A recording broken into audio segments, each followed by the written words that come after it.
So my name is 𝗪𝗏𝗘 𝗟𝗘𝗚. I am the happy coordinator of this project EuroSea. And I welcome you very much to the second anniversary webinar. As EuroSea is a 4-year project, this is half time. And during this webinar, we would like to move through and discuss some of our thoughts for the legacy of EuroSea. So if you can give me the next slide. So this is the agenda. We're going to have a keynote speech by 𝗪𝗪𝗔𝗡𝗟 on the impact of ocean observing enterprise. We're going to have 2 sessions on the legacy, showcase of EuroSea results and best practices created in EuroSea. We're going to have a panel discussion the last hour here on EuroSea in Europe and the world. And we're going to end with a small retro from me. Next slide, please. So let me first tell you a little bit about EuroSea for those that may not be so familiar with our project. It's an European Union funded project. As I said, we're halfway through. It's about improving and integrating European ocean observing and forecasting systems for the sustainable use of the ocean. Next. It's a pretty large project. This is the vision. So we want to really look at the innovation and research towards a user-focused, truly interdisciplinary and responsive ocean observing and forecasting system that delivers essential information needed for human well-being, safety, sustainable development, blue economy in the changing world. A lot of big words, but during this seminar, we're going to be able to talk you through a little bit what that means in practice. Next slide, please. So we are 16 countries with 55 partners and quite a lot of members and a good budget to carry out the work. Next slide, please. So we have identified 3 major goals of the project. The first one is to improve European ocean observing system and do that integrated into a global context. And we want to deliver ocean observations and forecasts that will increase the knowledge about ocean climate, the marine ecosystems, and actually support the blue economy and tell us a little bit about the vulnerability to human impacts. And we want to demonstrate the importance of the ocean and how that is significant for a healthy society, and it's really good for the economy to know something about the ocean. Next slide, please. So that was a very short introduction from my side on EuroSea, but I won't want to dwell too long here, and I would like to introduce to you our keynote speaker, 𝗪𝗪𝗔𝗡𝗟. Claire is working at OECD, the Organization for Economic Cooperation and Development. She is heading the Innovation Policies for Space in the Ocean Unit in the Directorate for Science, Technology and Innovation in the Paris office. And she's also a member of the EuroSea ISTAB, the International Scientific and Technological Advisory Board. And Claire has been working with the ocean observing community for a long time. And I'm really curious to hear your talk, Claire, on the impact of ocean observing and how that is important for policy and sustainable development. Hello, yes, hello, 𝗪𝗪𝗔𝗡𝗟. Hello, everyone. Thank you very much to the organizers, 𝗪𝗪𝗪𝗡𝗪, Dina, for inviting me to speak. I recognize many familiar names here, so it's lovely to be back with all of you. And happy anniversary to the EuroSea Consortium. So I know that despite the pandemic, the different teams have been working really hard. We'll hear from that, of course, during the webinar, and making progress really in co-designing new European ocean observing and forecasting services and products. So all this work you are doing is important because ocean observations are important for science, for the economy, and for policy making. But how do you make the case? In the next few minutes, I'll try to remain quite short with this. I will share with you some recent results from work we did at the OECD in cooperation with the UK Marine Environmental Data and Information Network, MEDIN, and its partnering data archive centers and the Global Ocean Observing System, GOOS. So I referenced here right on this slide the co-authors of the paper we put together, which is available. And I really salute the great cooperation we had. Next slide, please. So to start with, this work on ocean observations is only part of broader activities we are conducting on ocean economy, on the ocean economy at the OECD. So we are having major tasks on the ocean economy measurement, particularly busy developing a new experimental OECD satellite account for ocean economic activities with some of the countries listed here. This will link sooner or later to some of marine data issues that we are looking into. But we are also really busy exploring how science and technologies are improving ocean sustainability. And here, obviously, the link with ocean observations is quite obvious. Next slide. Our main rationale is that marine data, all types of marine data, play crucial roles, but sustaining ocean observing and archiving systems can be costly and currently requires significant and long-term public support. The recent report from the European Marine Board, I think, makes a very good case for this. So the wide-ranging benefits of these observations and the archiving to allow reuse of data are not always well documented so far. And as it was well said already during the large 𝗪𝗡𝗦𝗡𝗚 conference in 2019, making systematic assessments of 𝗪𝗡𝗦𝗡𝗚's value to society remains challenging and requires new and multidisciplinary approaches. Next slide. That's where we come in. We're not the only one. There are many other actors that work on different, I would say, angles to actually tackle this issue of benefits. But for us at the OECD, again, this link with public policy is so important that we've been working with the ocean observing community for a number of years now, across the seas and the ocean, with North America, Europe, Asia, and we published some preliminary results on the types of benefits that can be drawn from the use of ocean data. We published this back in 2019. To build up further evidence, we launched a second phase in 2020, where we really thought, the next really good case for data use is to look at the value chains of ocean observing and archiving systems and follow the data. Very complex, but we thought, we may be able to actually map better the relationship. Let's try this experimentally, of course. Next slide. Here, we launched this first value chain of public marine data with our colleagues from the UK. So we developed this close collaboration with the UK Marine Environmental Data and Information Network, MEDIN, and its data archiving centers, mainly from the Met Office, for instance, colleagues working on fisheries, colleagues working also on species habitat, many different types of centers. We developed a survey with them and we launched it targeted at their users in the spring of 2020. This resulted in this paper that's listed here, Value Chains in Public Marine Data. And I will share with you a few key findings. We had a relatively small sample of users responding, but very high quality responses.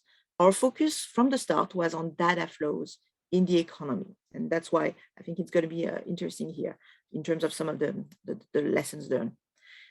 We received mainly UK responses, but also responses from over 20 different countries. Next slide, please. In terms of who responded, half the respondents were working in ocean research, which was not very surprising. In terms of their occupation, mainly scientists, but also quite a number of other actors that are doing, typical research work, but also engineers. We had some geomatics specialists, wide diversity, I would say, of people who were actually going to the websites of these different DACs and getting data or trying to link their own data to data sets. Next one. We had also an interesting information here, because many of the actors, including those that are working in academia and research, work regularly with industry. So we asked if they were indeed working with industry, what type. Typically, the first one, ocean scientific research and development, not a very big surprise. Then the second one, offshore wind and marine renewable energy. That was more of a surprise to us and to some of the DACs actually. Many of the data that was actually used was in particular to provide specific products to this industry. Obviously, there were many others showing the diversity of uses of marine data. Next one, please. So what type of data are used? The top winner at this stage, all DACs included, was really physical oceanography. And when I'm talking about this category, I'm referring particularly to the standard 𝗍𝗏 vocabulary that we used from the start in the survey. And that included data on temperature, salinity, currents, sea level, waves. But our second, I would say, category here, human activities relating to fishing, aquaculture, for instance, port activity, was actually quite high. And let me mention biological oceanography, which was also, I would say, an important types of data set that were accessed. Next one. So we started to dig in how these different types of data sets were actually then flowing through different sectors. We looked in particular at 5 different sectors: academia and research, commercial industry, in environmental agencies, government and maritime authorities, and NGOs. And 5 core data types seem to really be the winners here in terms, again, of physical oceanography, but also biological, marine geology, chemical oceanography, and again, our human activities. So it's already interesting to see the differences when you look at the different types of users here. Next slide, please. So from the start, we had built the survey to illicit value chains. And here we were then able to map the data from the sectors to the field of use in these different sectors, to actual actions that were taken with this data, probably aggregated with other data. That allowed us to identify not only the differences in the types of actions that were taken by different user groups, but also see their frequent use or not in the types of data, and identify the collection of actions. Typically, with an example here from industry, marine data was most used to inform operations, planning decisions, risk analysis, and validating data with different actions according to industries. Offshore wind, for instance, had way more than others. And we're collecting way more data, particularly, we thought, because of the major regulations that are pushing for further impact assessment. So we see here a way to actually track the data flows with way more information that was then accessible to our DACs, or data archiving centers, so that we were able to refine a little bit even more some of these value chains here. Next slide, please. So lessons learned from the survey and how it relates to EuroSea in particular. We believe that through this experimental survey, this experimental exercise here, we actually got some robust evidence of who is using what marine data and why. So we got some interesting numbers, interesting graphs, but that actually provided also some interesting messages to the data archiving centers themselves and some of the ocean observing developers. In terms first of the communication strategies that outline how data are used and reused. So there's way more in the paper about the reuse of data. And here's, I think that's an interesting message. You should not forget to actually indicate how the data are actually used. All the case studies that you have collected over the years may be useful to actually showcase what you're doing right now. Better track marine data users. That's something I think that's going to be also very crucial as we look forward to the next steps in developing new systems down the road. But a very interesting message here, particularly for the Data Archiving Center, was to move to Industry 4.0 in a way, in terms of facilitating machine-to-machine links to data. Many users were not coming just to download data. They were trying to link their data to others, which may seem very obvious to some data analysts, but may seem a bit difficult to apprehend for a number of smaller archiving centers. And in terms of the institutional supporters, typically a key message here was we need to promote at all levels, whenever putting policies together, regulations, the use and reuse of marine data. This is the typical examples that we saw for the offshore wind sector becoming a rather important user of a number of data repositories. Next slide, please. And that's my final one. In terms of what we're doing now, well, we're going to replicate the exercise. So we did this with the UK. We're going to do this with a few other countries. We're in discussions with our stakeholders in the ocean economy activities at the OECD. And we're going to redo this exercise. That's going to be, I think, very important to sort of expand the survey and take a look at the different patterns. So it's going to be pretty exciting. In parallel, we're working closely with our colleagues from GOOS on actually looking at the best practice in the valuation of ocean observation. So we have an economic review going on that would lead to eventual recommendations and valuation, allowing us to put some numbers on this value chains exercise. So I'll stop here, and I really look forward to hearing some of the presenters this afternoon. And thanks again for this invitation, 𝗪𝗏. Thank you very much, Claire, for that excellent presentation. So we have a few minutes for questions, or if there are any questions, just raise your hand and I try to find it, or you can write in the chat box and we try to address that. But since this is short notice, I would like to ask you a question, Claire. I think it was very interesting that the type of data that was asked for, and the second highest one was human activity. That's not something that we in EuroSea or maybe GOOS are very high on our list of essential ocean variables. Can you expand a little bit on what type of data they were actually looking for there? Yes, typically these are activities that are linked to often commercial exploitation of the ocean, typically fisheries data, but also sometimes some types of geological surveys that were conducted specifically for a number of dredging activities. So typically human activities that affect the ocean environment directly. And we thought that this was an interesting message where we saw a lot of interest to get a sense of, what activities are actually taking place in this part of the EEZ. So can we actually come in and do something else ourselves or not? So the ocean, the coastal zones are getting so busy that people are really requiring data about, other activities, I would say. Thank you. That's very interesting. That's something that maybe we need to look into in the EuroSea context, how we can streamline that data in a better way and make it easier access to the user of that data.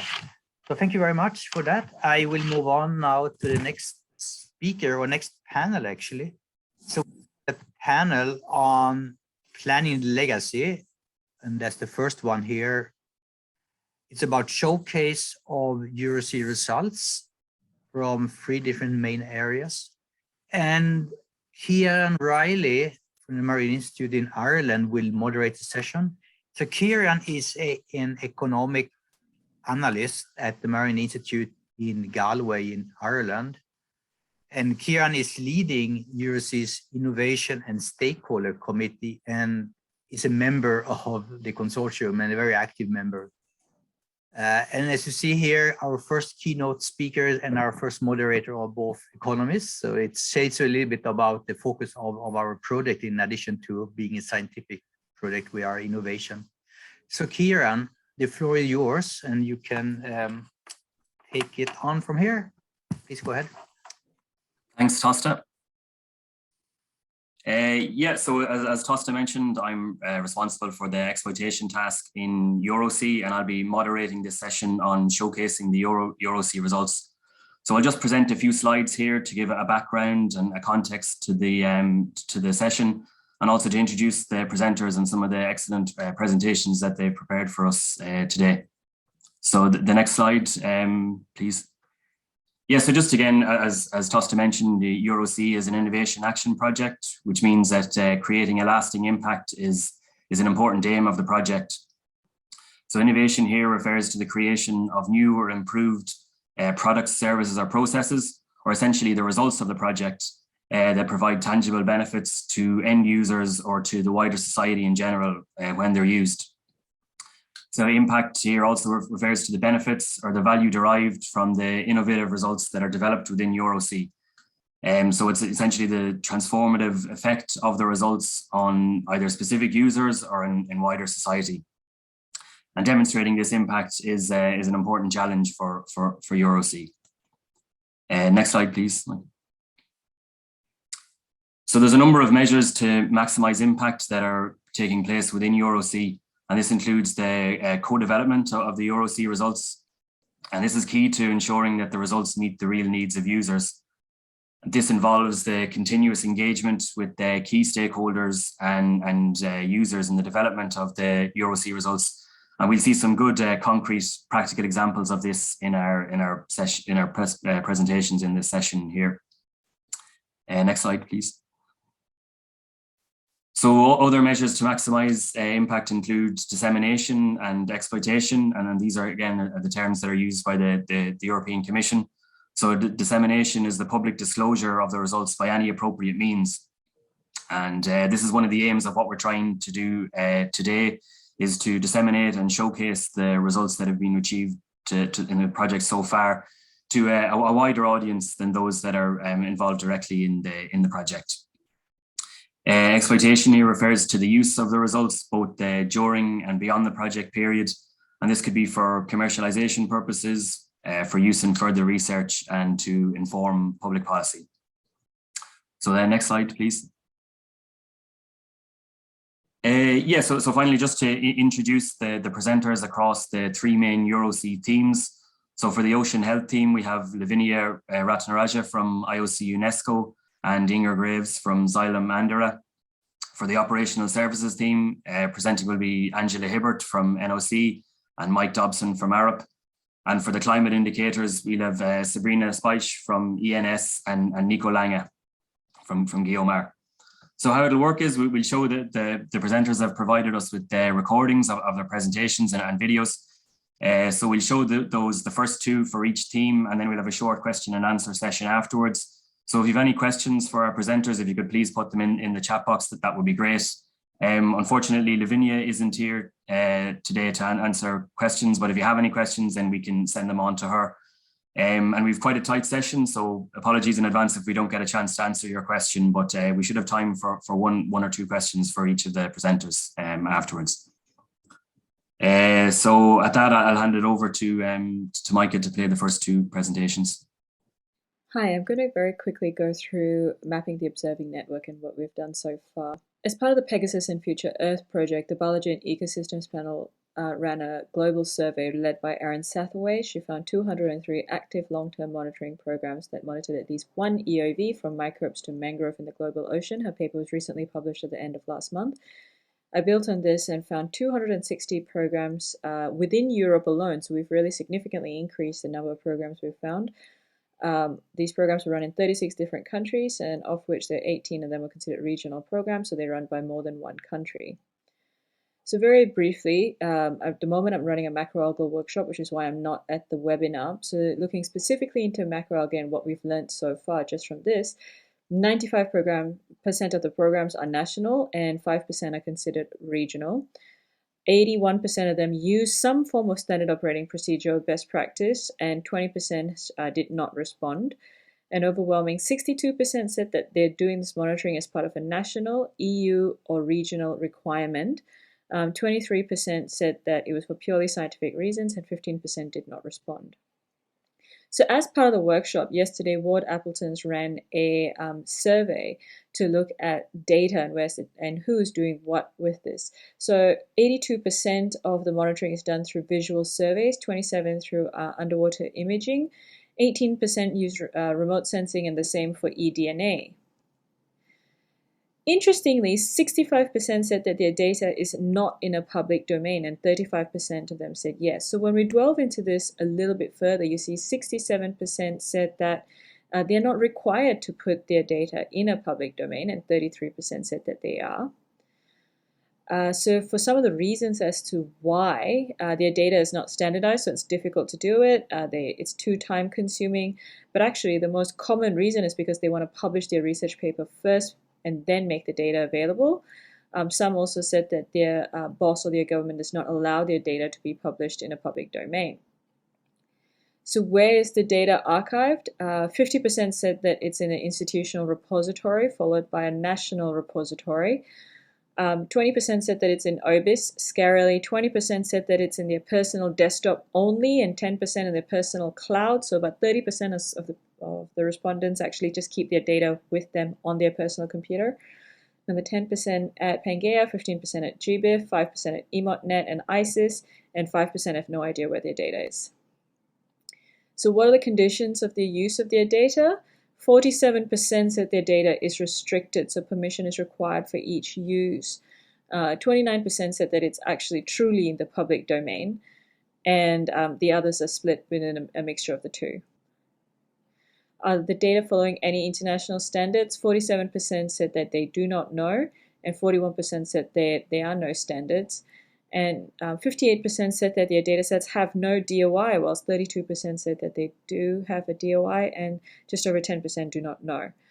So as you can see, we have a lot of work ahead of us in trying to standardize data and also to make the data more in the public domain.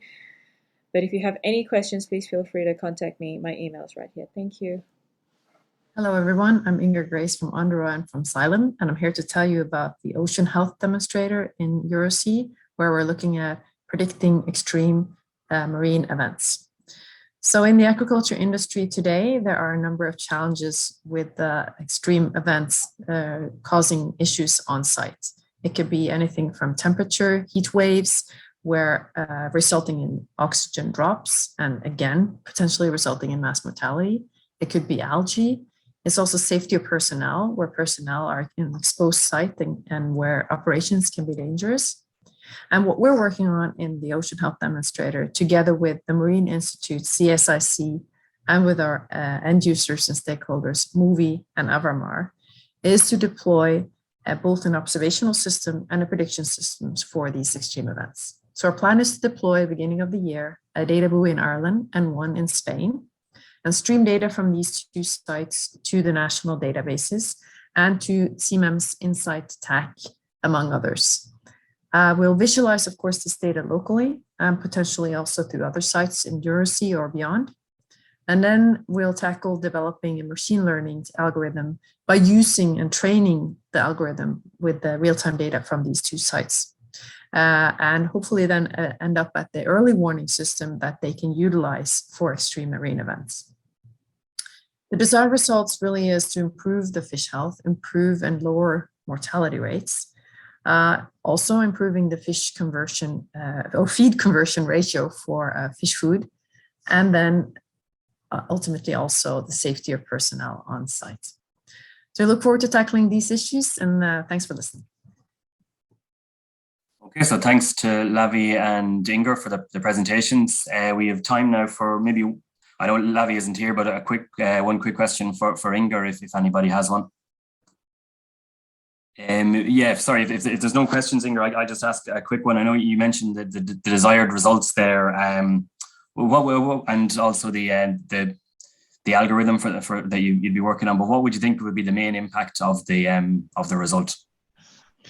Well, I think that, you know, it's always an advantage to know what's going on in real time and know what's happening around your site. And I think a step up from that is being able to prepare and take action to incoming extreme events, incoming events that could affect operations and could affect how you would run your site. So I think ultimately that would be the ultimate goal, is to be able to predict that accurately. So the value is both in observing the real time data, what's going on, and looking at what's coming. And I see now that Pierre has a question. Yes, I do. I didn't want to miss the chance. Very interesting to see this progress throughout EuroSea so far. So Inger, my question is, do you think that every of these aquaculture sites would need one buoy, or do you think that they would need more buoys, or do you think that such a solution only works if let's say in a certain region, many of these industries will use that or request that type of monitoring. So what do you envision as kind of a hardware demand going forward in order for something like this to work? I think there's a good thing about what we're doing is that we're selecting two very different sites. So it's one in Spain, outside of the coast of Spain, and one is in Ireland, and the west coast of Ireland. So we are sort of looking at two very different cases, very different types of operations there, very different environmental conditions. And by doing that, I think we do have a higher chance of making something that can generally work across. But obviously, for machine learning, you have to be able to train. So I think the main output of that would be that if you have a significant amount of observations that you can use to train this, if we're able to then find a methodology then to train a machine learning algorithm to predict in the future for future events, that should be able to be carried across. I think what we'll need to find out is what type of data do you need? What type of data do you need compared to where you are? What's the resolution you need there in time? And maybe also we're looking to see what other harvesting can we do of other data sources that can be relevant for these sites. So I think that ultimately it won't be one system fits all. It won't be that you have to have a certain type of sensor or a certain type of vendor. The ultimate goal will be to be able to also give recommendations as to you need to observe these things in order to be able to predict these events. Thanks, Inger, and thanks for the question, Pierre. Next up, we'll move on to if you have any other questions, then maybe if you could put them in the chat, and Inger, if you could answer them, that'd be great. Thanks. We'll move on to the next presentations, two video recording from Angela Hibbert and a video from Mike Dobson at Arup. Tide gauges have been used for many decades to measure sea level and are essential for monitoring and forecasting coastal hazards such as extreme tides, storm surges, tsunamis, and long-term trends associated with climate change. However, they are expensive to run due to difficulty maintaining underwater parts, the hostile environments in which they operate, and high utility costs. Therefore, they often fall into disrepair.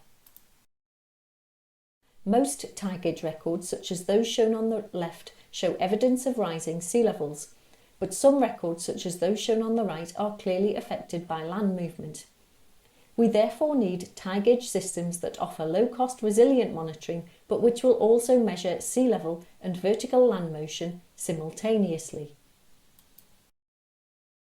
Vertical land motion is conventionally measured using Global Navigation Satellite System or GNSS receivers located close to a tide gauge.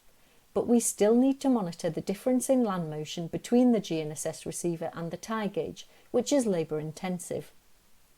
However, a new technique known as GNSS interferometric reflectometry, or GNSS-IR, allows a GNSS receiver to measure vertical land motion and sea level simultaneously.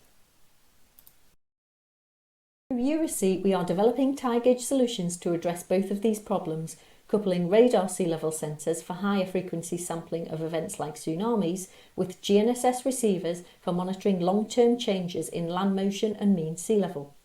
Since these sensors are located above the sea surface, they are easier and cheaper to maintain than previous sea level sensors. We also use solar power and free satellite-based telecommunication systems to minimise operating costs.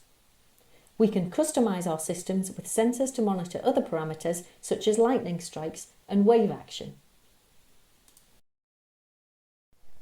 We have also applied the GNSS-IR technique globally to historic records from over 300 coastal GNSS receivers and have collated these in a data portal. The data portal is hosted at the Permanent Service for Mean Sea Level and provides new sea level records, which in some cases extend back over 15 years.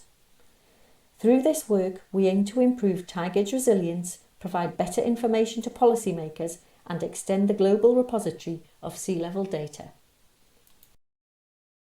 Thank you.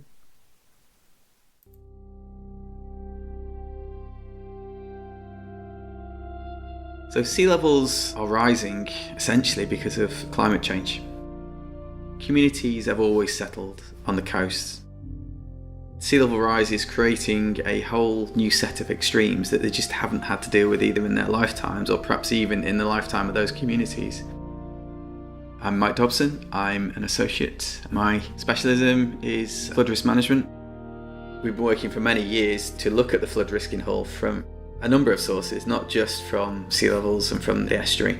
We know that it's low-lying, it's similar to New Orleans in many ways, and there's 100,000 properties potentially at risk from some more extreme events. My name is Stephen Downey and I'm a fluid dynamics specialist. The sea level rise we've seen so far is pretty predictable. That, you know, things get warm and they expand, but looking into the future, things are a lot more uncertain. So the EuroSea project is a large European research project, and as part of EuroSea, 𝗪𝗡 is tasked with better communicating and understanding uncertainty in decisions in the coastal zone. What we're trying to do is create a tool which can be used for people just to explore the data in a way that helps them build up that kind of intuition. The problem we were trying to solve is that the science from the IPCC doesn't really get right through to decisions. We think what we've done is, at least at some level, we've allowed that science to flow through, turned it into economic impacts. Cambridge University were really doing the majority of the analytical heavy lifting here, so come up with an approach where they could statistically describe all these sort of broad spectrum of scenarios. Really, the hexagons were a compromise between getting enough data through to decisions and speed of processing so that you can interact with the data. The Environment Agency were incredibly important on this project. We asked them to be a stakeholder during our development just so we could make sure what we're doing was sense checked and was potentially useful for users at the end. The power in what we've done is we've brought all of the science through from the front end through to decision makers with the visualization prototype. For the first time, they can actually see the impacts of some of those more extreme projections, and you can actually start to make some more informed decisions. It would be great to test it in a few more locations. Could we do this for several cities, a region, entire countries? We want it to be globally applicable. There's a lot that needs to be done to reshape our environment to make it resilient to flooding, and the public need to be brought along with that. It can't be something that happens to them. Sustainability and climate change is at the heart of what 𝗪𝗡 do. So we, and when I say we, I mean not just 𝗪𝗡, but society, human civilization, have huge decisions to make over the next half a century about what we do to reshape our infrastructure and our towns or cities and make them resilient for the changes in our climate that's coming.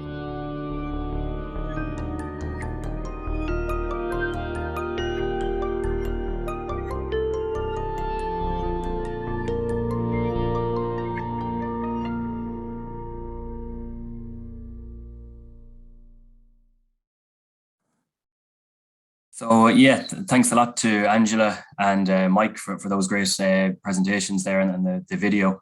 So I'll open the floor up for any questions. And maybe we're just, we're okay for time, but we may have one question for Angela and one for Mike, if that's possible, please. I mean, maybe I'll just ask one to Mike. I mean, related to Tosta's comment there about the implementation of the visualization tool for other cities. Is there a plan to do this? And you mentioned the Environment Agency in the UK as a key stakeholder. Are they interested in working further with you on this? We're in discussions with the Environment Agency. Can you hear me? Sorry. Yeah, perfect. And it's interesting actually speaking to them, because I think there's some people in the Environment Agency that have this kind of strategic view where they see that the science needs to get through further. There are others in the Environment Agency that are almost stuck in the need to do detailed modelling, which is what we're trying to cut through. So it's quite an interesting discussion. I'm sure that's probably going to happen with organisations across the world. We're going to work with yourselves, with our partners, with all 𝗪𝗡's existing clients and contacts to see if there are applications for this worldwide. We've deliberately tried to make it applicable worldwide. So yeah, watch this space. Okay. Thanks, Mike. And there's a quick question about in the chat there from Søren.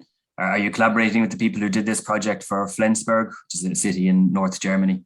He's provided a link then as well to the project. Is that a question to myself or Angela? I think to yourself, is it? I think, yeah, so I think to you, Mike, sorry. But the answer is no, but we'll obviously look into it and see if there's anything to be done. Okay, thanks, Mike. Just and maybe just a quick question to Angela in terms of for the tide gauges. You know, you mentioned that they're low cost and they're low maintenance and low cost. So what would be the big impact, I suppose, for the potential customers for port authorities who might want to use these tide gauges? I think it's continuity of observations, and also, you know, when you have a tide gauge like this, it's a multi-purpose tide gauge, so it suits the requirements of port authorities, but it also suits the requirements of policymakers and scientists as well. It really is, you know, a multi-hazard tide gauge, and it means that if you have that continuity of data, it can be used for all sorts of purposes, such as monitoring long-term trends, as well as for operational uses in forecasting tides and storm surges. Okay, thanks, Angela. And I see there's a question that's come in here. I'll just ask quickly before we move on. It's to Mike and Angela, but Angela, I'll ask you first. It's from Stephen Hall, and it's the question is, which sea level rise prediction by 2100 do you work towards? Less than 1 meter or more? So I'm guessing really that's probably in relation to the work that Mike's done, and I think he's answered it there in the chat. The tool that Mike prepared uses a range of sea level rise scenarios. So, and the user can select which scenario they want. Yeah, the aim is so that you don't just see the sea levels, you can actually see how all those potential future scenarios project right through over the next 100 years to impacts, and hopefully that makes for more informed decisions. Excellent. Thanks again to Angela and Mike. Now we'll move on to the final climate session and the two presentations from Sabrina and Nico. Good afternoon. I will talk about standards for marine forecast as developed in EuroSea. Climate change is exacerbating existing ocean and coastal vulnerability and impacts, mainly through sea level rise and ocean extreme. As growing extreme pose increasing challenges, we need to rely more and more on science-based prediction capabilities covering the wide spectrum of forecast requirements. This prediction critically depend on an increasing amount of quality information about the ocean at the surface, but even more so at depth from long-term sustainable observing system. The availability of such observation is critical, as well as maximizing their use. Ocean observations are collected from different in situ platforms and remote sensing by satellite, and they are sparsely distributed over the global ocean. We need to assess the most suitable and sustainable ensemble of such observing capabilities across the various operational requirements. With this objective, EuroSea applies the system design processes of the framework for ocean observing to co-develop, together with the EuroSea demonstrator and related stakeholders, a strategy on identifying such observing requirements in support of prediction across a wide range of use cases.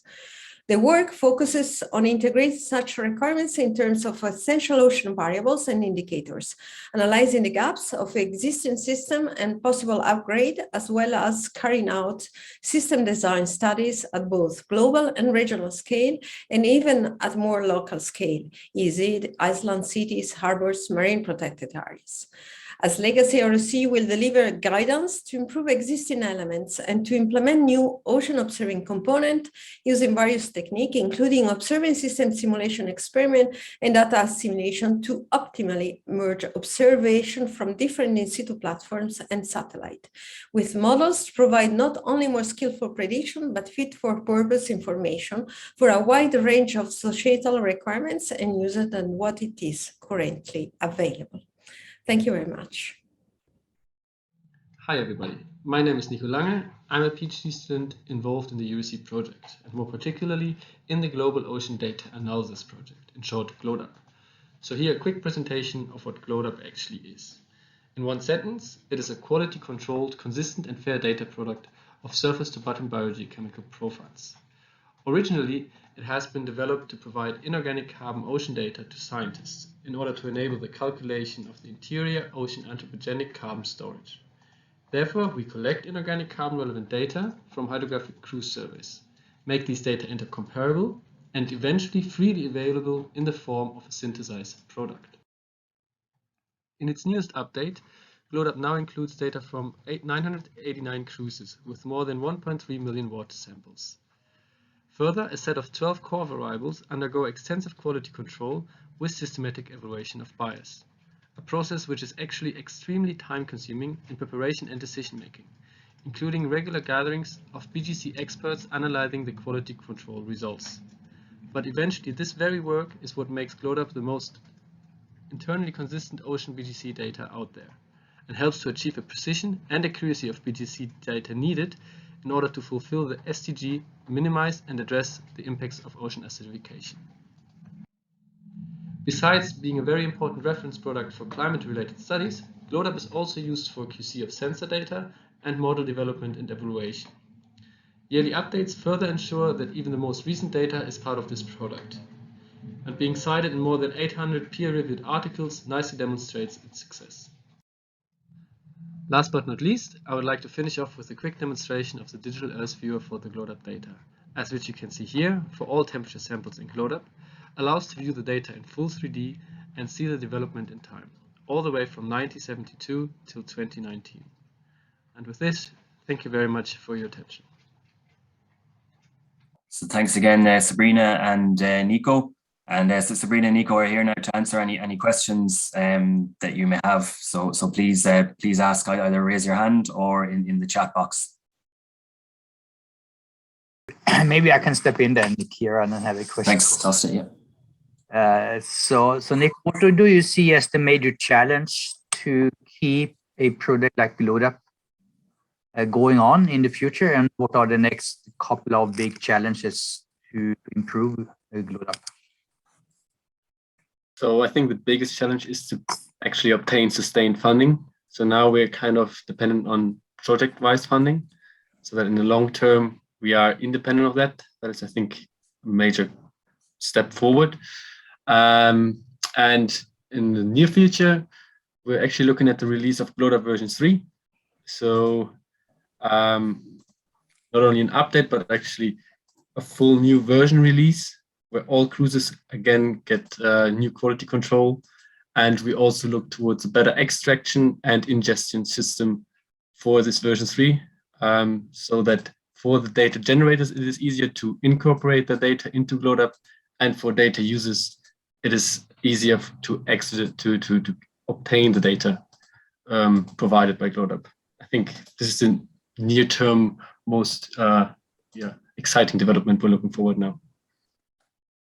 Thanks, Nico and Tosta, and Sabrina as well. So I think if there's no further questions, we can move on to our next session, which is being chaired by Jay Perelman. But yeah, just again to say thanks for all the presenters, to Lavi and Inger, Angela and Mike, and Sabrina and Nico. Thanks a lot for the recordings of the presentations and your availability to answer the questions. I'll hand over to Tosta or Jay now, I think. Okay, thank you very much, Kieran. And rightly so, we move on to the next session here, that is Planning Legacy version 2. And this one is about ocean best practices. And Jay Perelman is going to lead the panel and the discussion here. So Jay is an adjunct professor at the University of Colorado. He's also the leader of the joint GOOS and IUD Ocean Best Practices project. And Jay is representing IEEE, the Institute of Electrical and Electronics Engineers, who is a partner of EuroSea. And Jay is, of course, leading EuroSea's efforts in supporting the Ocean Best Practices project and furthering the use and writing up, I guess, of Ocean Best Practices. So Jay, the floor is yours. Please go ahead. Thank you very much, Tosta. Can you hear me okay? Yeah, that's all good. Great. And I'd like to acknowledge that the previous session that Kieran ran is a wonderful introduction to the discussion of best practices and what we need to do as part of another legacy in addition to products. That is the legacy of processes and methods that EuroSea can offer to the global community. Can I go to the next slide, please? Good, thank you. I'd like to talk a little bit about the benefits of best practices. Kieran and the panelists talked about industry, they talked about cities as users. We're really moving not only into the realm of practices for science, but practices for the society at large. To have these good practices, I think there are two elements that we need to consider. One is trust, and the other is ease of use. And when I say trust, I mean the ability to feel comfortable with the data, to know how it's been produced, how it's been processed, and ultimately to feel that there's a consistency that's going on. In terms of ease of use, interoperability makes a big difference between using one data set and another. If they're similar, we can use them effectively and at low cost. So there's some characteristics in the area of what are the benefits of best practice that are reflecting these two items, trust and ease of use. As I mentioned, quality and consistency of observations, and here the word quality, that is the uncertainty relating to informations, is very, very important. Efficiency, and here I've said, don't reinvent the wheel. This is a very broad statement because a wheel in Africa, in the back country, is very different than a wheel on the Autobahn. And so we not only have to look at best practices, but how they apply to the users and the environment, first in a European sense and EuroSea, but ultimately our legacy as it moves beyond Europe. I mentioned transparency, and this is the data traceability and reproducibility. FAIR is an element of this, and Sylvie will talk about that in a few minutes. Finally, we look at the end-to-end connection. That is the whole value chain going from observations to the aquaculture user. And we need to begin linking those. And in linking those, we should also be linking the methods and the ways that the data is taken and used. Finally, resource for training and capacity development. I don't think I need to say much about that. That's a priority if we're going to extend the work of EuroSea to a broader community. Let me go to the next slide now. And those are the formal statements of benefits. Let's just talk about some thoughts and use this as an introduction to our speakers. Best practices perhaps is a misnomer. They're really methods, standard operating procedures. The word best scares people, perhaps so, and we need to acknowledge that. But best practices are living documents, not frozen in time, and therefore working together, getting feedback on them is very, very important. In the same sense that they're living, they have to be easy to update. There's also the need to, as I mentioned in the last slide, support differing infrastructure levels and capability levels, and we need to adapt best practices so they can be widely used and the global good can be addressed. And then, as I said, training is essential.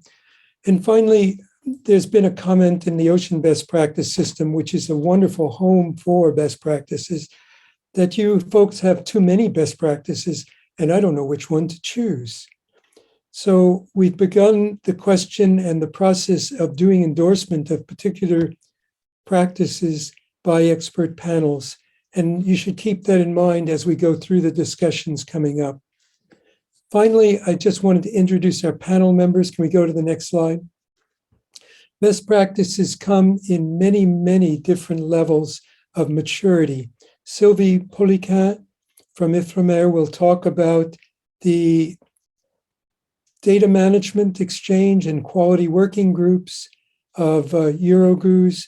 And this is a relatively mature area compared to some others. Søren will talk about the work going on in gliders now, where they're in the creation process of doing best practices. And it's been very exciting to work with Søren and the glider community in this. So that I would call middle level maturity. And finally, Jaime Hernandez is in the area of modeling. He's getting a PhD now as an 𝗪𝗏𝗧𝗏. And he said to me, but we don't have so many routine best practices in modeling. And that was an interesting commentary and showing a degree of maturity that we need to work on. And with that, let me turn the floor over to Sylvie. Sylvie, it's yours. Thank you. So the problem I want to address in these 3 minutes is how can we make the in-situ observations that are of a wide variety collected by many institutes easily accessible and usable by also a wide variety of end users. And we are looking at best practices as a way to provide guidelines to connect in a fair manner, fair meaning findable, accessible, interoperable, and reusable, to a European and international data landscape, and in particular targeting for within the EuroSea project, the 𝗘𝗏𝗏𝗧 Marine Service and the 𝗫𝗏𝗏𝗏 service. So what are the obstacles that we are facing presently? That even if it seems to be mature and we are discussing a lot of principle, there is no on-the-shelf miracle recipe to implement them.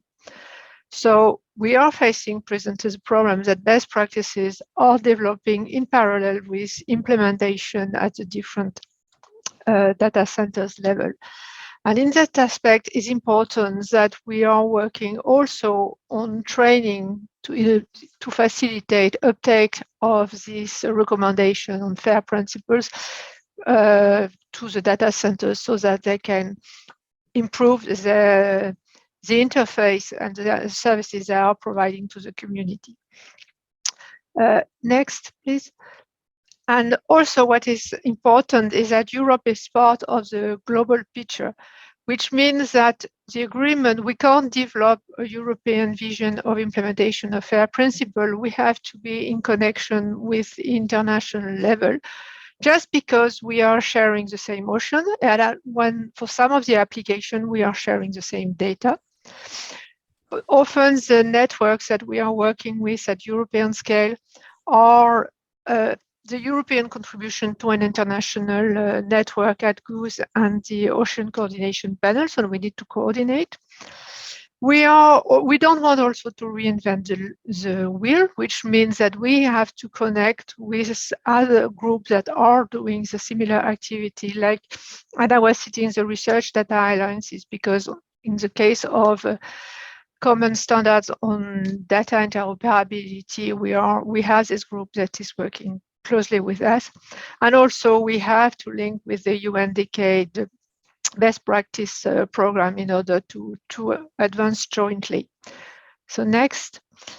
So just as if we want to be pragmatic and see what does it mean already, what we have been doing within EuroSea, we are working presently to help the different networks to implement detailed metadata to make the data more easily findable using community agreed vocabularies so that the metadata will help to use together data coming from different networks. We are also pushing for the use of a unique ID that will allow to track the data along its life from network to integration into product and facilitate reusability and provenance tracking for the ones that need to justify for the sustainability of the network. And finally, we are also working in implementing data and metadata APIs, so machine-to-machine access to facilitate accessibility and interoperability that allow interoperable access with even if data are distributed. And it was funny to see that it was one of the requirements that we had from the industry in the previous talk. That's where I hand for this rapid overview.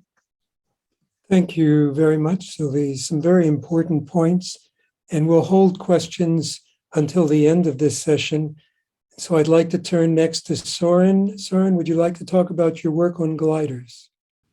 Hi, I'm Søren Thomsen. I'm working in EuroSea in work package 3 and 7, and here talking about work package 3, where about coordinating the glider efforts.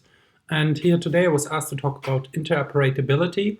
And for that, formats and common vocabularies are really key. And there's good news is that the 𝗪𝗡𝗔𝗡𝗓 1.5 format is out now due to the long effort by the 𝗪𝗡𝗔𝗓𝗔𝗡 data management task team. One big obstacle of this is still now in the implementation phase that every data center typically has their own formats and vocabularies, and we now have to harmonize this towards the 𝗪𝗡𝗔𝗓𝗔𝗡 1.5 format. To speed this up, we decided to go for a new approach, which is that we moved the whole discussion on GitHub in an asynchronous written way. And this is very effective. And it's important to note here that GitHub is not only for coding, it's also to have very organized discussions and issues where you can vote, you have governance structures and so on. The key right now to speed up this implementation is to get all the representatives of the data assembly centers to join the discussions on GitHub. And please write me if you want training sessions. We have already trained 30+ individuals from the community and are on the way to get more people trained to support this new process. The linkage with the best practices and the software coding, for example, evolves naturally because everything is happening on GitHub now. Related to the 𝗪𝗡𝗔𝗡𝗓 best practice, there are also really good news. We have 4 new standard operating procedures. 2 of them, about the most important at the moment, are salinity and oxygen. They are already out for community review. There's one already online related to nitrate, and then we will have another one coming up soon about 𝗪𝗣𝗔𝗡𝗔𝗡 currents, which is in process. The obstacle of developing best practices, in my personal view, after this 1-year experience with that, is that it's simply not the priority of a lot of people. So you have to make the process as simple and as convenient for the people. And well, creating ones in the SUPs at the beginning is quite an effort, but then keep them up to date. We decided to go for this GitHub approach, which is very little effort as soon as the community has been trained. So there is some investment at the beginning which pays off really quick after a few weeks, especially because it helps a lot to avoid reinventing the wheel, which is one of the biggest issues often in the best practice efforts we see. It's an open transport in a well-organized way, also to, for example, organize a community review.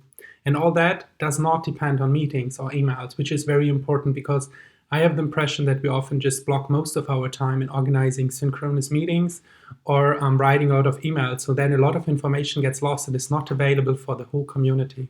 Thank you. Thank you, Søren. Thank you very much. Really appreciate the work you've been doing here. Let me move on to the third speaker, Jaime Hernandez, who talked to us about his experience in modeling. Hi, can you hear me? Yes, we can hear you fine. Okay, thank you. So yeah, this was quite a challenge as I'm not an expert on best practices, but I talked with Jay and agreed to give my personal point of view and trying to answer to the 3 questions that he proposed to us. So as Jay just says, best practices in ocean modeling are still not as developed and doesn't have the same level of maturity as for data or for observation, but although some good practices are already being performed. For instance, there's operational validation of several different systems, as the WMOP I showed you here down, which makes the validation with all in situ and satellite data daily, the MFS system, or other CMMS models. Or also there are also good practices like model intercomparison and skill assessments, as the Narval toolbox, which is developed by 𝗿𝗏𝗆𝗏, and which compares the makes and skill assessment in the EV model and also makes an intercomparison with the CMMS global model and the WMOP. This has been also very useful, for example, for us to take knowledge on whereas there were some issues in our model compared to theirs. So next, please. So in terms of obstacles, I would say that the best practices in operational forecasting are directly linked with the best practices in observations and in data treatment.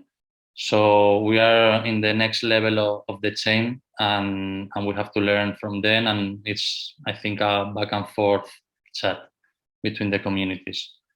For example, when trying to perform a common data assimilation strategy within the EuroSea project, we had some issues to determine the best database of gliders to be used. And thinking about also about model outputs and dissemination, there are obvious differences in the _NIDCDF files, for instance, in terms of names of variables, metadata, different dimensions. There are regular grids and irregular grids, or different vertical levels. So finally, yeah, I think that EuroSea project is a good framework to discuss and develop the best practices. And indeed, there's a lot of work that I think is being done in this direction.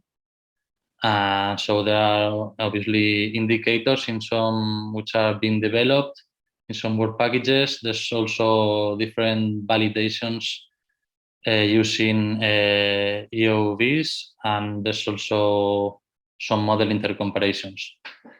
For example, we in Work Package 4, we are developing a common glider data assimilation strategy in where we compare the Siemens MET model with the WMOP, and we evaluate the impact in both models. And related to this, we performed last June a joint workshop with experts from 𝗪𝗚𝗃3 in where we discuss about data collection, processing, and management. So that's all. Thank you very much. Thank you very much to the three speakers to discussing best practices. Jaime, there was one question to you from Sheila, and then we'll need to move on. The question is, did you mean oceanographic relating to physical biogeochemical models, or what do you mean by ocean modeling? I was meaning what I'm working on, that it's most physical ocean circulation models. Very, very good. With that, I'd like to thank Sylvie, Soren, and Jaime for joining us today. If you have other questions, please put them in the chat and we'll be happy to answer them. Thank you all. Thank you, Jay, Sylvie, Soren, Janine. It was great to hear about best practices and how you can apply that in data modeling and observation networking. Very good session, and we can come back to that. So now we are coming into the last item really of this anniversary webinar, which is a panel discussion. And the panel discussion is going to be moderated by Catherine McManus. Catherine is a technical manager at 𝗪𝗵𝗰, which is a fish farm company. You correct me if I'm wrong there, Catherine. And she's active in Ireland. And Catherine and 𝗪𝗵𝗰 are stakeholders in EuroSea, in particular for Work Package 6, that are working actively with the aquaculture community and making services and products for that community. And Catherine is also a member of EuroSea's Innovation and Stakeholder Committee, ISC, that Kieran is chairing. So it's my pleasure, Catherine, to invite you to share this session. Over to you. Thank you, 𝗏𝗏, and good afternoon to everybody. This panel session is a collection of the views of EuroSea stakeholder representatives on the contribution of EuroSea to the European and global ocean observing and forecasting efforts, as well as representing the needs of society and supporting EU policy objectives. There are 5 short presentations here, and they will be followed by a discussion. If you can leave your questions to the end to save time, and again, you can use either the Zoom chat function or raise your hand if you want to ask a question.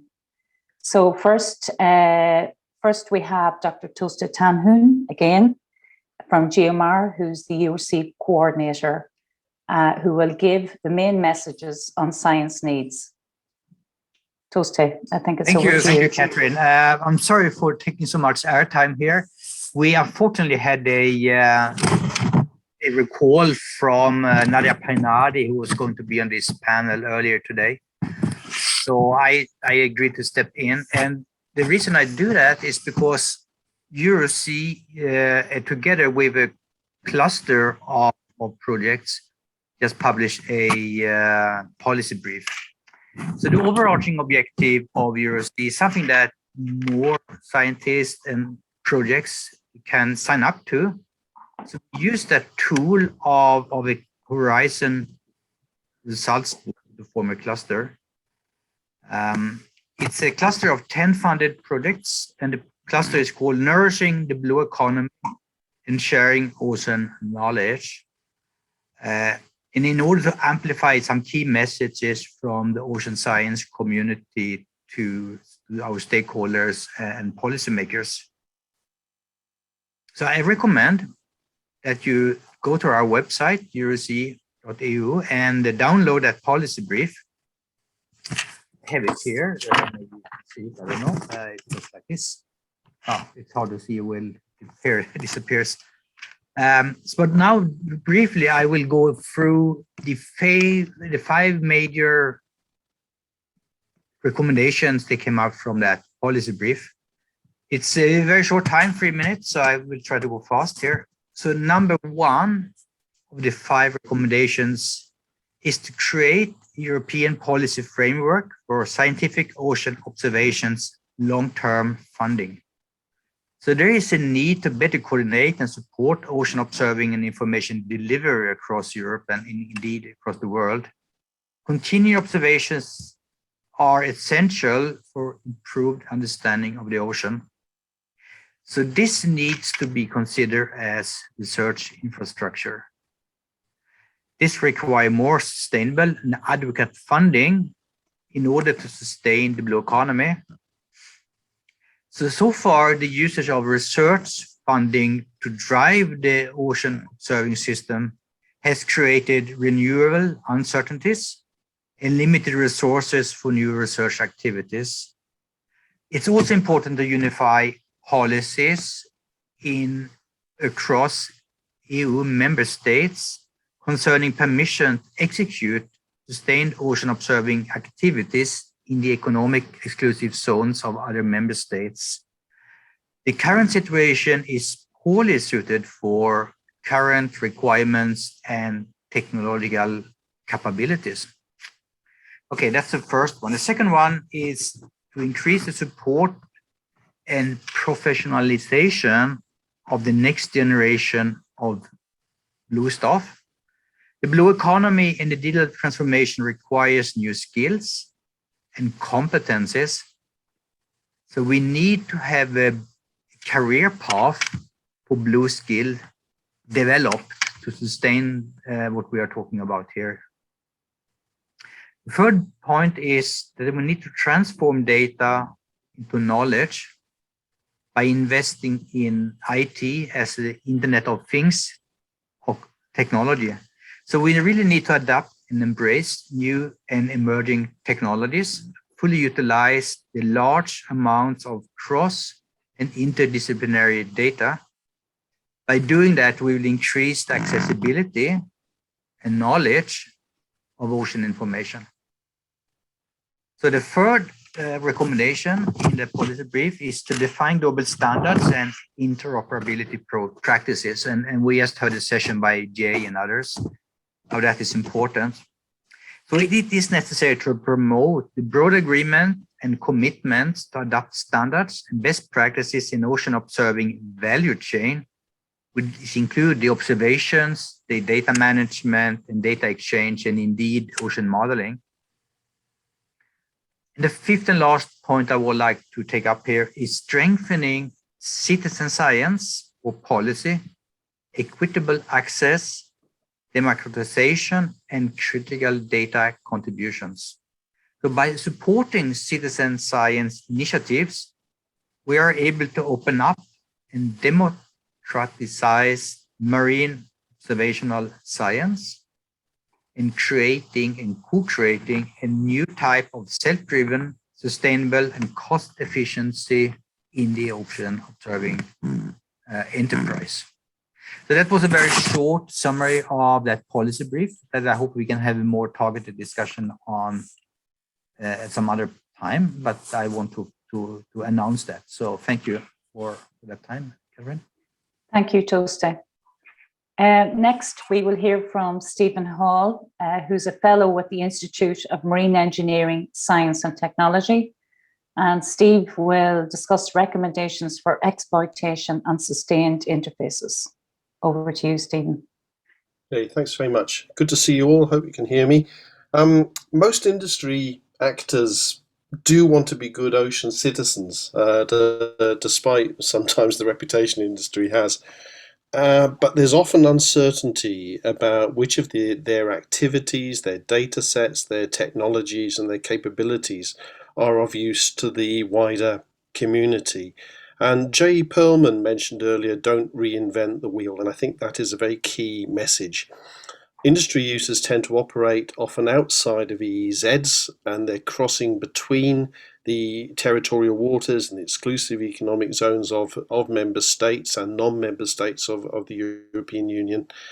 And they operate according to codes that are often statutory or are given to them by their bodies, such as the classification societies, their insurers, and intergovernmental agencies such as the IMO, but also by their professional bodies and learned societies. So we need to harvest all of those resources to be able to bring industry into the world of EuroSeas. And you'll find that the industry users are willing to share their data where things aren't commercial in confidence, but they want to ensure that practices are consistent, that they don't change on an over-regular basis, that they're easy to use, that they understand what the common metadata needs to be, what the common interfaces are, that everybody's using the same units, they're operating to high levels of quality and consistency. So with clear instructions, and of course from an industry perspective, minimum expense and minimum use of staff time, they will take part in these kind of activities for the greater benefit of all. And particularly if we can build these activities into the continued professional development standards for the early career staff. We're moving into a whole new era now of marine autonomous systems and robotics and artificial intelligence, where many of the young women and men who will be driving these ships and mining platforms and oil and gas platforms and marine renewable energy infrastructure, they won't even be working at sea. They'll be operating off a laptop, maybe sitting on the beach sipping a pina colada somewhere.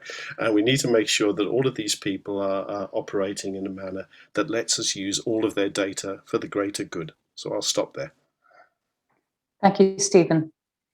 Next, we have Inge Lips, who's from the European Ocean Observing System Framework and EuroGoose. Inge will discuss EuroSea coordination, EuroGoose and EOOS framework.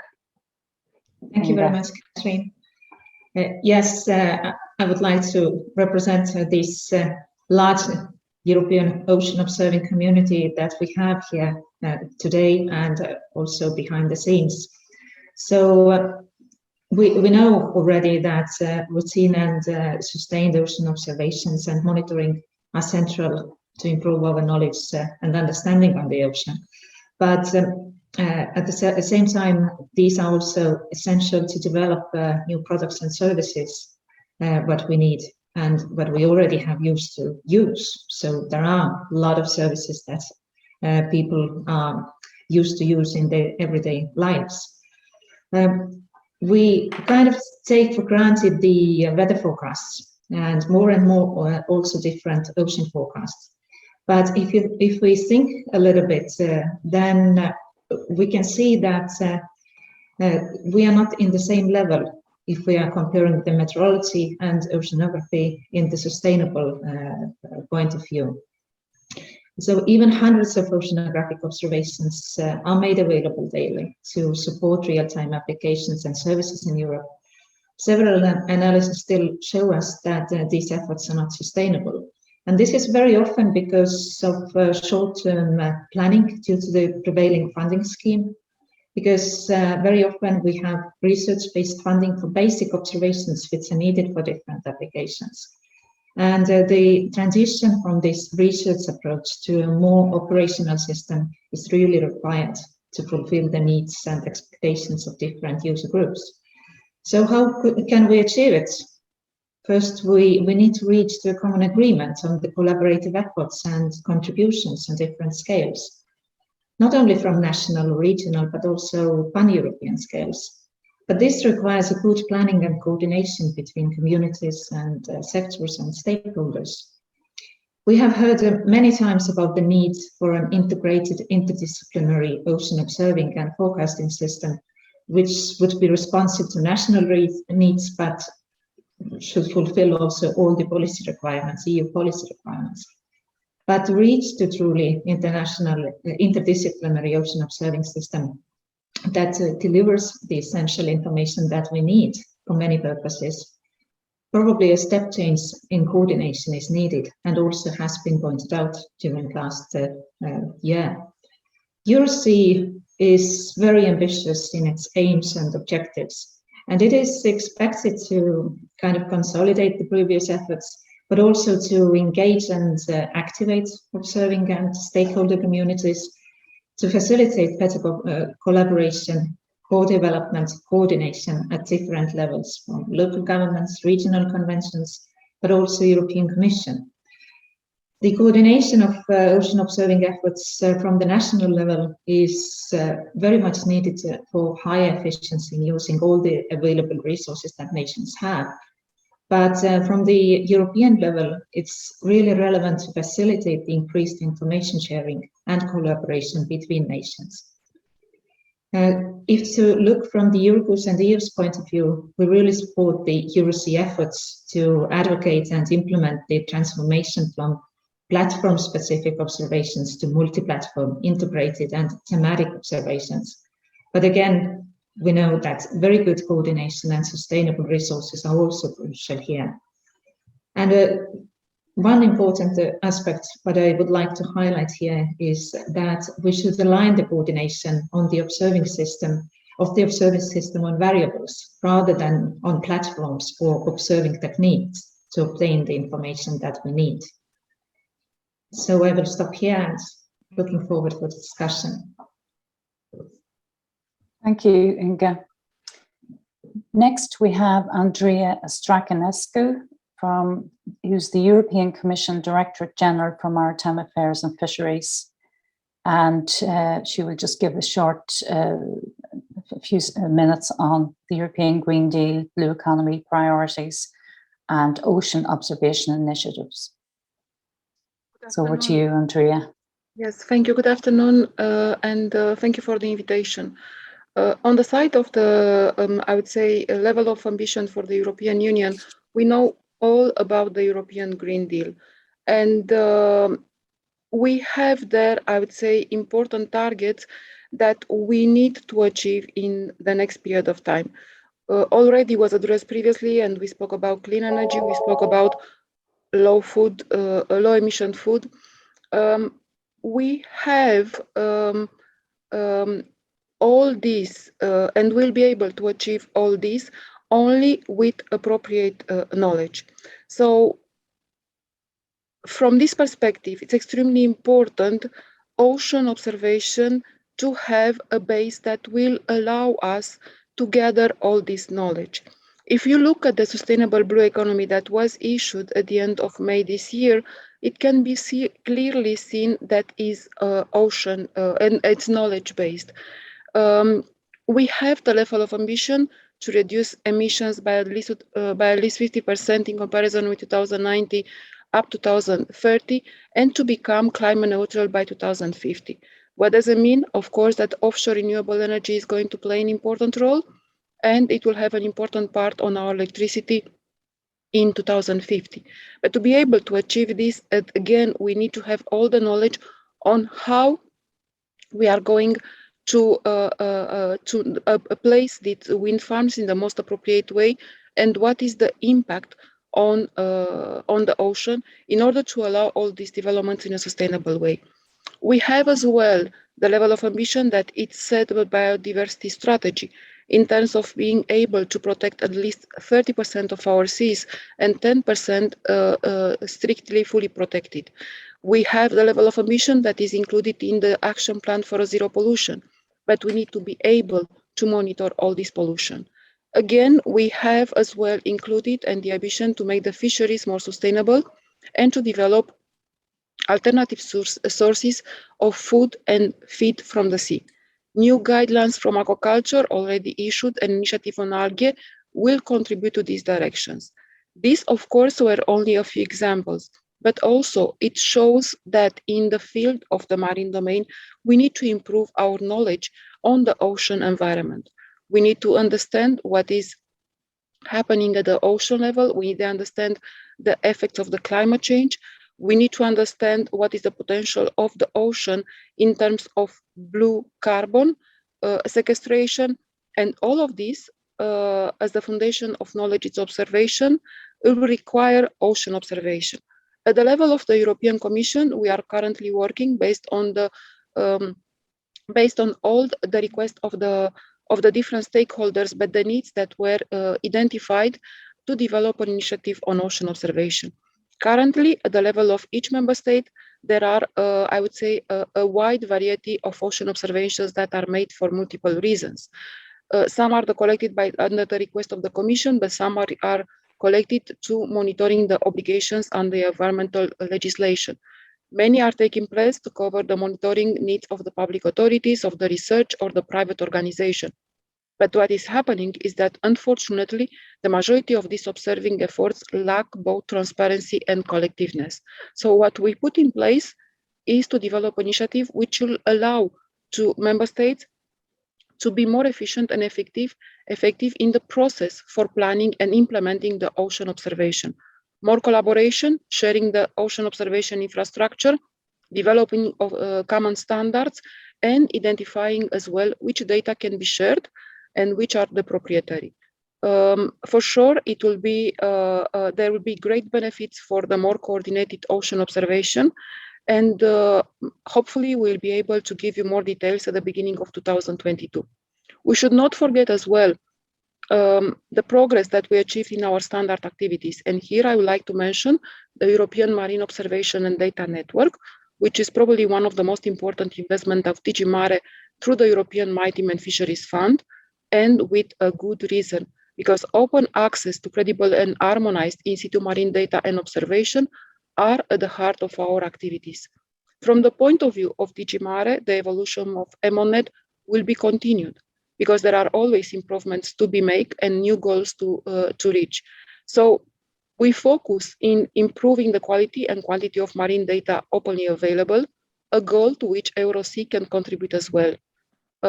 EMONET ongoing integration centralization will improve the interoperability and accessibility, and as well enlarge the user pool that takes advantage of its services.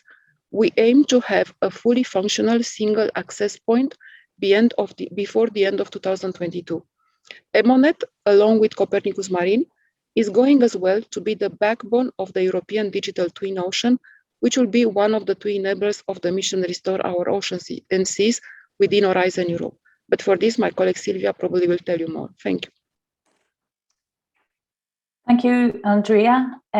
We will now move to Sylvia Nemeth, who's the European Commission Director General for Research and Innovation. Sylvia will make a short statement on EU missions and R&I priorities linked to the ocean in the programming period of 2021 to 2027. Over to you, Sylvia, please. Thanks a lot, Catherine, and thanks a lot for this invitation. I'm very happy to be part of this event. And the work that EuroSea carries out is very important in relation to many of the objectives and initiatives of DG Research and Innovation.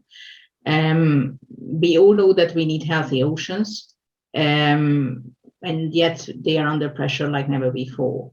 I think I don't need to remind anyone here how crucial ocean observation and forecasting systems are in this context.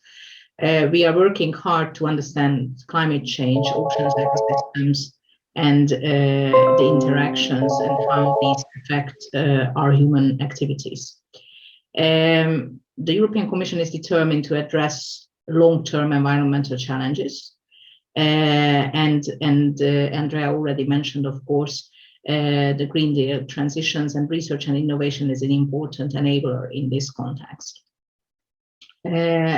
Science is shifting now from observer to being an actor, from evidence to prediction, and from research to policy into actions. So one of the main mantras we have is that we need to lighten the way for demonstration, piloting, and scaling up new approaches. Ocean observing must have an ultimate goal to develop solutions that can protect and manage sustainably the many resources that the ocean has to offer for us. If ocean observing is conceived in a true knowledge-based value chain approach, where the collection of ocean data, the models, and the forecasting systems can effectively serve the communities, also beyond the scientific rim, then I think we can help ocean actors and the society as a whole. In that sense, we are very much pleased with the good cooperation between the EuroSea and the Blue Cloud and the other EC-funded projects, Nautilus and Tech Oceans, all projects selected under the flagship initiative, Future of Oceans and Seas. Andrea already made reference to our work on the digital twin of the ocean, and that we further integrate European ocean assets with digital technologies and transform data into knowledge for the benefit of all. As you all very well know, observation gaps are still numerous and hinders the accuracy of our ocean models and forecastings, and in some cases models are even not possible. That means that we need to foster further work on integration and the efficiency of observing systems at local, regional, and global scale. So in that sense, the integration efforts or the integration work of EuroSea is absolutely key. And I also want to highlight that we really need to become smarter in relying on new technologies such as artificial intelligence. I want to speak in particular about two important instruments. One is the Sustainable Blue Economy Partnership, where the efforts of the national member states are going to be very key, and the links with the work of EuroSea, and then also on the mission, on the ocean mission. So Andrea already mentioned some of the objectives, but I just want to highlight that for the ocean mission, we have the implementation plan published now, so that's available for everyone. And we have three main objectives. One is about restoration, restoring biodiversity and achieving the target to protect 30% of EU land and seas by 2030. We also have a pollution reduction target, with also particular emphasis on reducing plastic, nutrient and chemical pesticides pollution. And the third one is making the blue economy instrumental to reaching 55% of the CO2 emissions by 2030. So we will have important lighthouse demonstrators that are going to carry out these activities. The mission will be implemented actually in two phases. In the first, development and piloting phase, which will mainly take place in the first 3 years, research and innovation will lay the foundation for implementing these objectives, and also pave up or scale up the enabling actions. One of the enablers is, of course, digital knowledge systems. In the second phase, which is called deployment and upscaling phase, that will take place from 26, the solutions will be further deployed, replicated, and scaled up. So this is a very, very important work. And we really aim to generate solutions through this work. So the stakes are high. I would say also that it's very important that the innovation that we do is user-driven. And in that sense, I think the mission can really step up the game from the EC side. And any input, any discussions are also very welcome on how best we can do this together. So thanks a lot. Our final panelist is 𝗪𝗘𝗧𝗪𝗧 from the UN Ocean Decade Coast Predict Programme. Nadia, over to you, please. Thank you very much. So thank you for organizing, and sorry for arriving a bit late. My statement is about the fact that EuroSea is really an important initiative that we should continue in Europe. EuroSea is allowing to capitalize on the successes and the research of the past 20 years in Europe. And what happened in the past 20 years in Europe, I have half a minute to tell you. What happened is that global open ocean observing and forecasting is a reality with standards and quality assessment protocols that have been established, and they are being established, and EuroSea is developing part of them, and delivering information on the past, present, and future state of the ocean.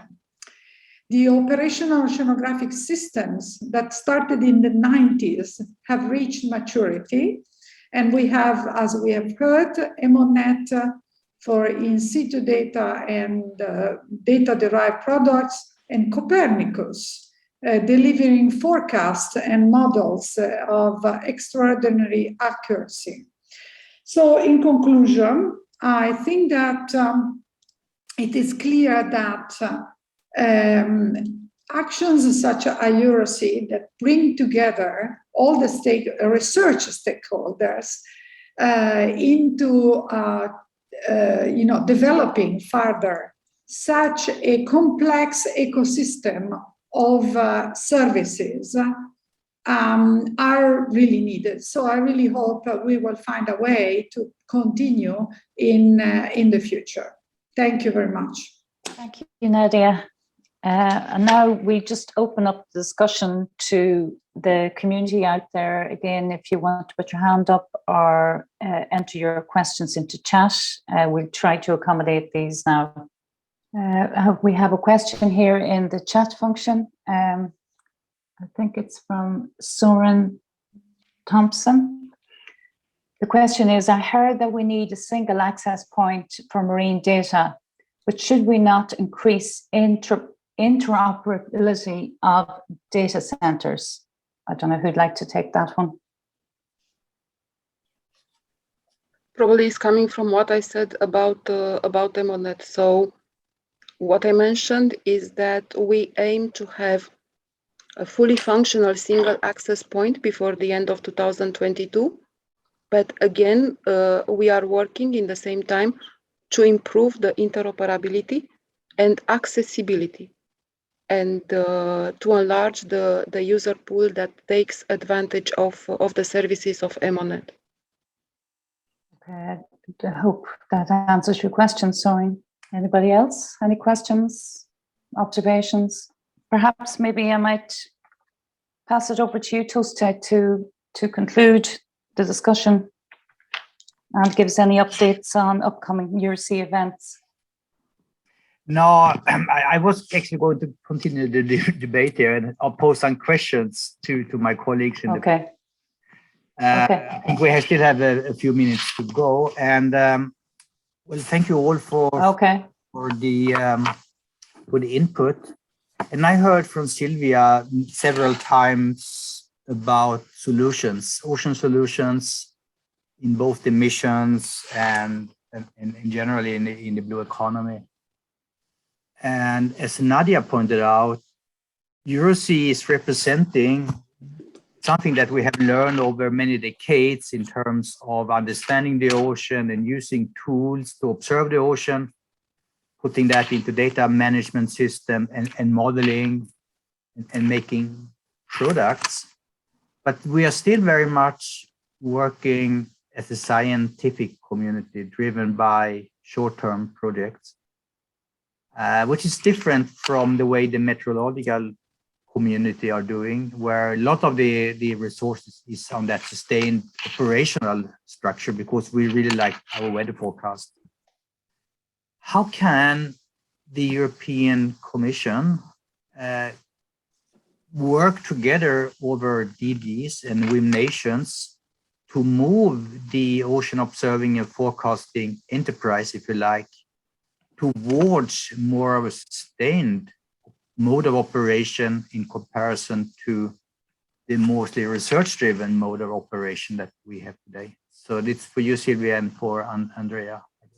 For the question, I mean, maybe I try first, and then Andrea can also come in. I think this is a quick question in several areas, but of course, when we are discussing about data, about observation, this sounds sometimes even more abstract to the outside world.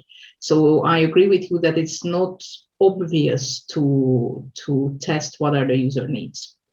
Yet, I think there is more and more need to involve end users into a kind of co-design on where the research work is going.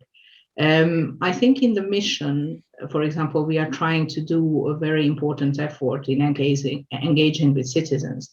And I also think that the EuroSea work can be a very important contribution to really structuring the ocean observation system.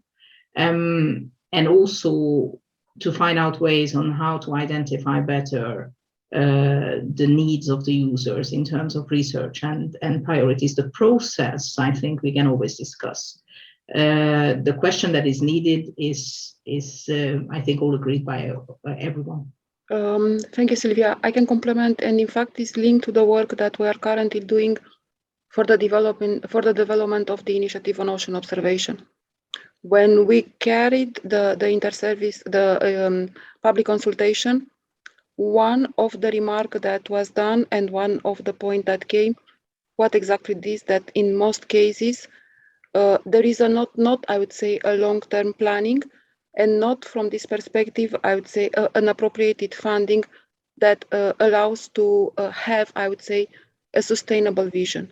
And with the initiative that we want to put in place, which will allow the planning to be done first at the level of the member states, among different communities that are involved and that are observing, that are monitoring, it will allow to bring, I would say, the importance of the ocean observation in another dimension. Then, if the member states can develop plans that they can share at European Union level, again, it's a good step into this direction.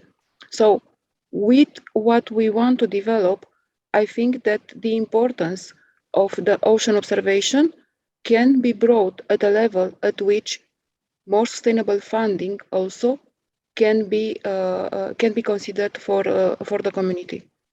And for this, I wanted to say that I would like to thank EuroSea and all the stakeholders to answer to the public consultation, but in the same time, you were one of the actors which supported us to move initiatives such as this one, because you communicated a lot, and you raised the awareness of the importance of the ocean observation for the blue economy.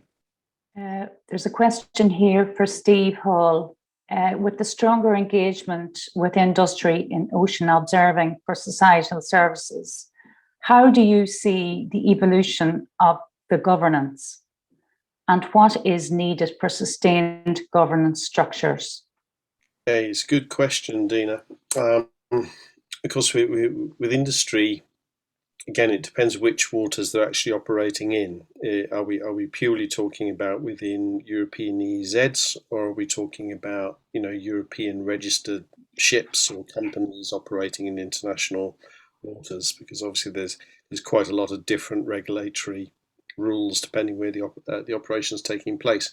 But I think the way to do it, if it's within an EEZ, you can incorporate the governance into the consenting systems and into the permitting systems. So if you have a joined up European and European partners marine spatial planning system, you can make sure that the governance and the data reporting and data sharing is written into their permit system. So if you're talking to an aquaculture operation or a marine mining operation in the future, or kelp farming or offshore energy, there are ways that you can write governance into the consenting structures. The other way to do it is to work with their insurers and with their governing bodies, such as 𝗪𝗏𝗪𝗏𝗪𝗏𝗪𝗏 and Lloyd's. Fit it into their insurance policies as well, and that way you end up almost obligating companies to have to provide their data if it becomes a condition of their insurance, or and things like that. So lots of ways of skinning this particular cat. See the hands up from Nadia. Yes. Can I talk? Nadia, do you? Yeah. I just wanted to add one important, at least from my experience, concern. Ocean observation is an activity for the public good and from the public good. And I think in Europe, we have to think on that level, like 𝗪𝗏𝗧𝗔𝗡 has done, and even go farther than we have. Maybe it has been said, but we need to construct the European ocean observing system, which is fundamental choices of stations and platforms in general that would monitor the way that we know we need. And so up to now, we have been sort of holding on the member states and on their research organizations. And I think that still maintaining the research organization very much involved because they will ensure the quality. At the same time, I think we need to make a plan for some essential system that has to belong to Europe and to some, not to, maybe it would be something cross DGs because it involves so much it's so important. So this is mostly where we stopped some years ago when we started to program 𝗪𝗏𝗪𝗏𝗪𝗏. And we said, we now collect what is available. And we still collect what is available, which is absolutely fundamental. Maybe we can start, EuroSea is starting to think to do also some planning, because we can do that. More advanced systems that can be used to replace the old ones. We have another comment or question here from Aldo. Tackling climate targets is probably one great opportunity to convince in long-term investments and observing systems. COP96 started an ongoing process to reach climate goals, and data to understand, monitor, test, and innovate for climate solutions are probably the greatest drive to have consistent data flows. Does anybody want to comment on that? Catherine, I maybe have a quick comment on that. I was at COP and I was talking about ocean at COP, of course, I guess. So, I mean, one of the things that Stephen mentioned here was crossing from EECs to the open ocean. And what I would like to say is that the open ocean is such a big component of the Earth system. So I think we have to think outside of our EEC and EEC of Europe. It's really important. So that is one thing. And what is maybe not that well understood in the general public is that the ocean holds large amount of carbon dioxide, 50%, 50 times more than the atmosphere. And most of the carbon dioxide that's taken up by the ocean is done in the open ocean outside of the EECs, which represent a quarter of the fossil fuel emissions on an annual scale, so 10 billion tons of carbon dioxide per year. So it is really much of an international effort to coordinate activities across nations in Europe and other nations to be in that open space in the area beyond natural jurisdiction, as we say. And that's where I think Europe can really take a leading role of engaging the member states and also reaching out to the global community. So it's kind of a comment on the climate importance of the ocean. So much of that is happening on the international waters, and we need to work together. I don't know if that was a good answer to the question, but this was. Thank you. Yeah, I agree. We have a question here from Nicole. EuroSea is we have a question from with a duration of 4 years. One of our main goals is the use and further development of EuroSea products and services beyond the project lifetime. One main challenge is spreading the word about those products and services. Are there any plans or initiatives from the European Commission to support this and reach out to the real people so far not involved in science and the maritime industry? Who would like to respond to that? I can try to answer to this. Unfortunately, like a lot of projects, they have, I would say, a limited duration. But with what we want to put in practice and to build on all the previous, I would say, also projects and the going one, already it was mentioned and Sylvia spoke about. First of all is digital twin, but also in the work that is done within the mission Ocean to build all this part in terms of seeing how we bring them together and what is the added value in terms for what we want to achieve, digital twin, but also the mission is going to bring quite strongly the citizen science angle. We are going to put in practice for the mission the platforms on which we are going to work with various stakeholders depending on the challenges and the objectives that are to be reached at the level of each lighthouse. And because these lighthouses are going to start with demonstrators financed by us, but then they have to be further, I would say, replicated, scaled up, and for this as well, citizen engagement will be beneficial. So platforms are going to include all the relevant stakeholders and initiatives to which that have a contribution to be made. So EuroSea and the results of EuroSea, the stakeholders involved can contribute to this, and as well they can engage, I would say, with the various community to see how can all of this can be further considered for the development. Mission Ocean is going to have, I would say, limited financing, but beyond this, it's something that we want to put in practice to be sustainable and to be able to be taken forward and not to stop with a limited direction of how long a finance or what the mission is going to put in place is going to exist. So it's this angle that we want to bring in.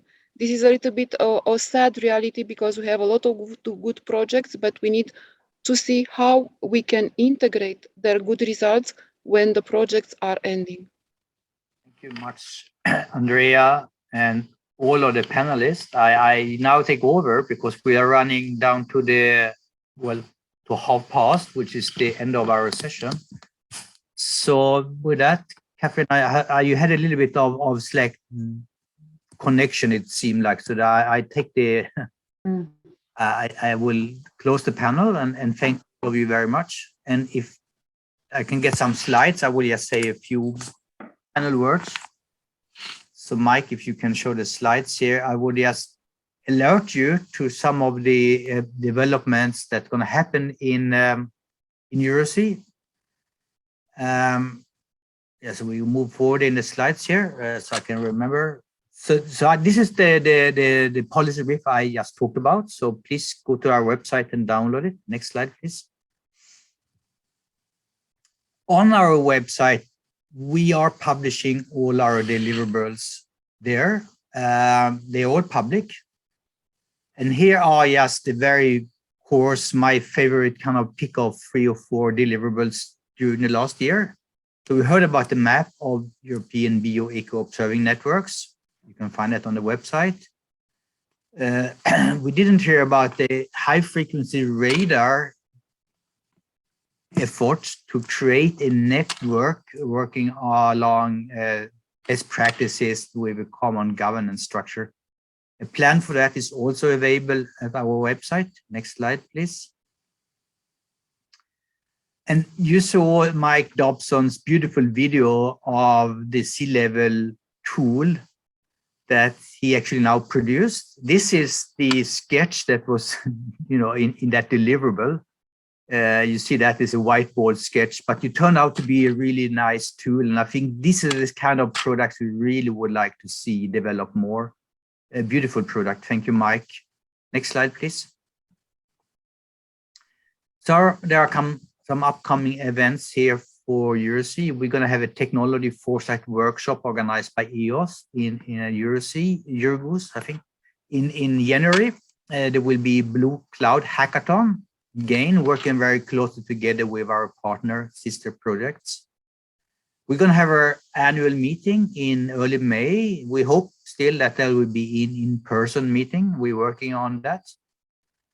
We will engage in the European Marine Day in Ravenna, that's organized by DG Mare. So that is a very good opportunity for us to be there. Thank you very much. Next slide, please. Oh yeah, I didn't write any take home because the time is up. Next slide, please. So I would like to thank you all. Many of you are coming to this webinar. We had 89, 90 people here at the most. Thank you very much for spending your time. Thank you for the European Commission to fund our project and to engage in this debate or information exchange, I would say. I think we are very much on the same track and thinking when it comes to the need for ocean observing and forecasting sustained systems in Europe. And I hope that EuroSea and all our partners can contribute towards that development of making ocean knowledge commodity for the people of Europe. So by that, I would like to close the 2nd anniversary webinar. Thank you very much.